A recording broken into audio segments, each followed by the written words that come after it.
на його обійми.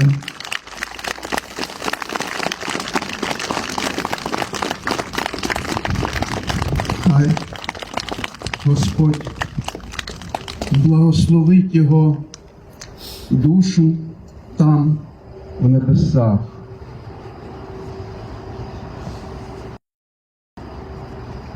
Ми знаходимося на цьому місці, якби центральний вхід, центральне місце. І ось тут трошечки вище є могила Володимира Івасюка.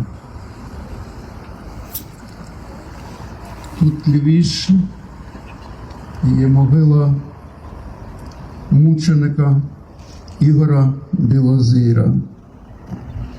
Ось тут є могила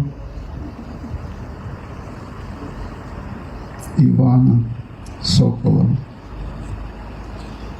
із гурту «Соколи» Мацявка. Такі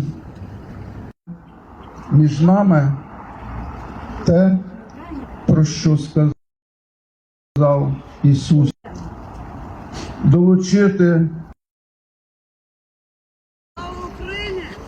героям слава, вічна пам'ять, вічна